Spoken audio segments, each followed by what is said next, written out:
Praise the Lord. இயேசுவின் ரத்தம் ஜெயம். தினமும் இயேசு நிகழ்ச்சிக்கு உங்களை கர்த்தராகிய இயேசு கிறிஸ்துவின் நாமத்தில் வரவேற்கிறேன். செய்தியின் தலைப்பு, நிறம் மாற வேண்டாம். ஆதார வசனம் சங்கீதம் 89:8. சேனைகளின் தேவனாகிய கர்த்தாவே, உம்மை போல் வல்லமை உள்ள கர்த்தர் யார்?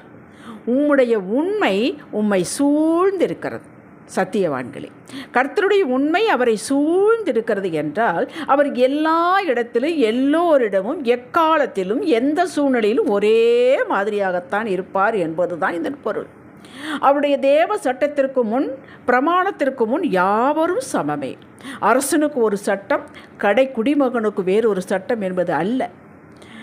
அவர் கலரை மாற்றிக்கொள்வதே இல்லை. இதுதான் உண்மை. 1 சாமுவேல் 15:29 சாமுவேல் தேவனை பற்றி கூறுகையில், இஸ்ரவேலின் ஜெயபலமானவர் பொய் சொல்லுகிறதும் இல்லை, தாம் சொன்னதை பற்றி மனஸ்தாபப்படுகிறதும் இல்லை, மனம் மாற அவர் மனுஷன் அல்ல என்றான். அப்போ மனுஷன் மனம் மாறுகிறவன், சொன்னதை மாற்றுகிறவன், புரட்டுகிறவன், அதை பற்றி கூச்சநாச்சம் இல்லாதவன், தனக்கு ஒரு லாபம், வருமானம், வசதி, புகழ் வருகிறது என்றால் எதையும் துணிகரமாக உள்ளதை இல்லை என்றும் இல்லாதை உள்ளது என்று சொல்லுபவன். இதுதாங்க உண்மை இல்லாதது. ஆனால் நாமோ தேவ மனிதர்கள், வித்தியாசம் வேண்டும். உண்மையாயிருப்பது என்பது பொய் சொல்லாமல் இருப்பது, தவறே செய்யாமல் இருப்பது என்று வேறு விதமாக வியாக்கியானம் செய்து புரிந்து கொள்கிறார்கள். அப்படி அல்லங்க. சங்கீதக்காரன், உமது உண்மையை தலைமுறை தலைமுறையாக என் வாயினால் அறிவிப்பேன், உமது உண்மையை வானங்களில் ஸ்தாபித்தீர் என்றேன் என்றார். சங்கீதம் 89:1-2. இது என்ன? வானங்களை பாருங்கள். எதற்காக அவைகளை சிருஷ்டித்தாரோ அதன் வேலையை அந்த நாளிலிருந்து இந்த வினாடி வரை செய்து கொண்டு வருகிறது. மனுஷரை தவிர மற்ற எல்லா படைப்புகளும் அவரது நோக்கத்தை நிறைவேற்றி கொண்டிருக்கிறது. இதைத்தான் சங்கீதக்காரன் உமது உண்மை வானங்களில் விளங்குகிறது என்கிறார். அப்படி என்றால் அவர் நம்மை எதற்காக அழைத்தாரோ, சிருஷ்டித்தாரோ, ரட்சித்தாரோ, மகிமைப்படுத்தி வருகிறாரோ அவரது சித்தத்தை செய்வதற்கு முழுமையாக நாம் இணங்கி இருந்து அவரோடு இணைந்திருந்தால் நாம் உண்மையுள்ளவர்கள். இதில் தவறுகள் வரலாம், அவர் பார்த்து கொள்வார். அவர் கொடுத்த வாக்கை மாற்றுவதே இல்லை, மறப்பதே இல்லை, மறைப்பதும் இல்லை. இது அவருடைய உண்மை. மோசே என் வீட்டில் எங்கும் உண்மையுள்ளவன் என்றான் கர்த்தர். இதன் பொருள், அவன் மாற்றி பேசுவதே இல்லை. தேவன் என்ன சொல்கிறாரோ அப்படியே மக்களிடம் போய் சொன்னான். ஐயோ, மக்கள் நம்மளை பயமுறுத்துவார்களே, கல்லெறிவார்களே, இதுவெல்லாம் ஒத்து வராது, என்னை எதிர்ப்பார்களே என்று அவன் சற்றேனும் பயப்படவில்லை. அப்படியே சொன்னான். மக்கள் என்ன முறையிட்டார்கள் அப்படியே தேவனிடம் வைத்தான். இரண்டாவது, தேவனது முரட்டாட்டம், புலம்பல், அவிசுவாசமுள்ள, நன்றியறிதல் இல்லாத அந்த ஜனங்களை அழித்து விடுகிறேன், என்னை விட்டுவிடு, உன்னை ஒரு பெரிய ஜாதியாக்குவேன் என்றார் மோசேயிடம். ஆஹா, நல்ல ஆஃபர் என்று மோசே சிந்தனையில் கூட எண்ணவில்லை. பயந்தான், நடுங்கினான். இஸ்ரவேல் மக்களுக்காக பரிந்து பேசி நின்று தேவ கோபத்தை ஆற்றினான், கெஞ்சி பிரார்த்தித்தான். இதுதாங்க உண்மையாயிருப்பது. யாத்திராகும் 32:10-13 வரை வாசியுங்கள். ஒருவன் தன் சிநேகிதனோடு பேசுவது போல கர்த்தர் மோசேயோடு முகமுகமாய் பேசினார். மோசேயை கொலை செய்யவில்லையா? அதை மறைக்கவில்லையா? ஓடி போகவில்லையா? ஊழியத்திற்கு அழைத்த போது என்னால் முடியாது என்று ஆர்கியூ பண்ணவில்லையா? செய்தானல்ல. இது மனித சுபாவம், அவர் பார்த்து கொள்வார். ஏன் திருமண பந்தத்தில் இவ்வளவு டைவர்ஸ், பிரிவினை?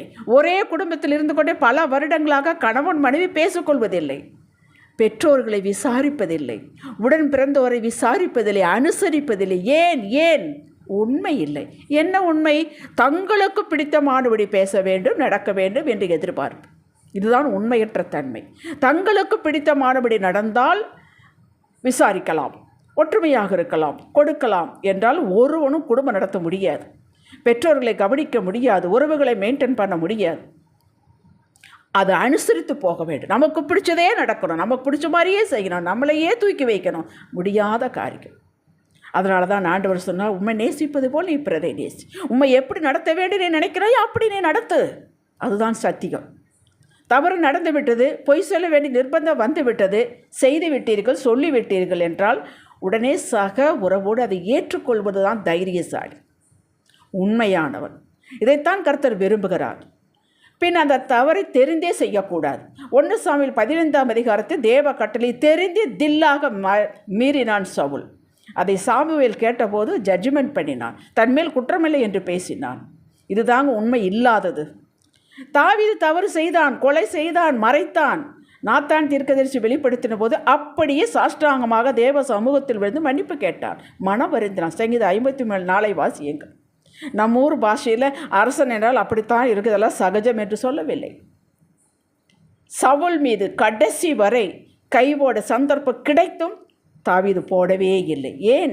தேவ கட்டளை, அபிஷேகம் பண்ணப்பட்டவன் கை போடக்கூடாது என்பது. இதில் அவன் உண்மையாயிருந்தான், கடைசி வரை உண்மையாயிருந்தான். தேவாலயம் கட்ட சகல பொருட்களையும் சேர்த்தான். தீர்க்கதரிசி நீ கட்டக்கூடாது, உன் மகன் சாலமோன் தான் கட்டுவன் என்று கர்த்தர் சொல்லுகிறார் என்று சொன்னார்.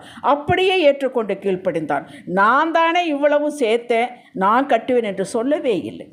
இதுதாங்க உண்மையாய் நடப்பது. கர்த்தருக்கு சொன்னபடி கீழ்ப்படிந்து நடப்பது, அவர் சித்தத்தை ஏற்றுக்கொள்வது, அவர் சிச்சித்தால் அந்த சண்டனை ஏற்றுக்கொள்வது, இதுதாங்க உண்மை.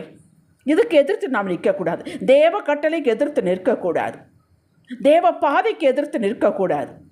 வாக்கு கொடுத்தால் அதை நிறைவேற்றுவது கவனமாக இருக்க வேண்டும். சும்மா சொன்னேன், சொல்கிறதெல்லாம் செய்ய முடியுமா என்ன என்று கேட்டால், இதையே கர்த்தர் நம்மிடம் திருப்பி கேட்டால் நம்ம கதி என்னவாகும்? குடும்ப தலைவர்களே, தலைவிகளே, ஒருவருக்கொருவர் உண்மையாயிருங்கள்.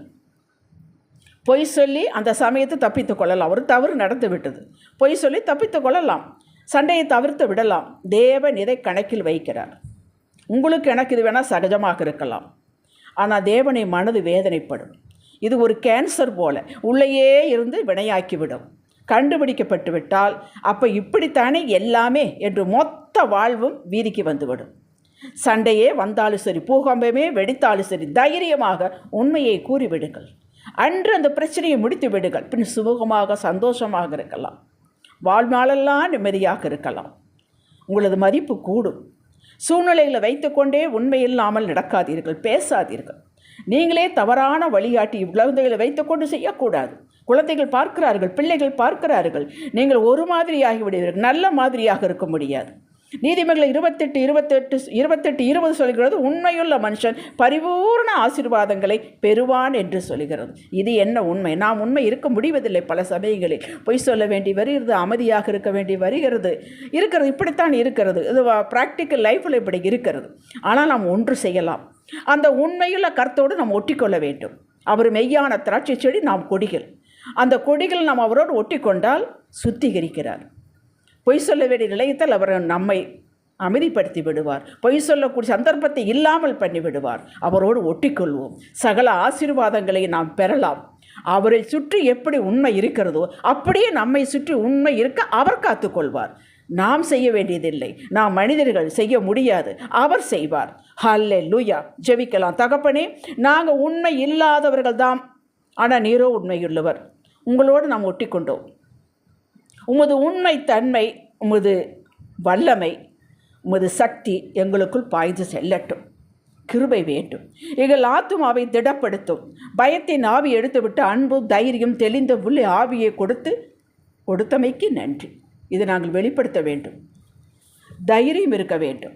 தவறு செய்துவிட்டால் அது ஒத்துக்கொள்ளக்கூடிய தைரியம் எங்களுக்கு வேண்டும். கிருபை தாங்க. நாங்கள் இதுதான் உண்மையாக இருக்க வேண்டும். நாங்கள் பரிபூர்ண ஆசீர்வாதங்களை பெறுவோம். உம்மோடு ஒட்டி கொண்டோம். இயேசுவே நாமத்தில் பிதாவே, இன்றைய சிந்தனைக்கு, இன்று என் வார்த்தைக்கு நான் மதிப்பு கொடுப்பேன். ஹல்லேலூயா. ஆமென்.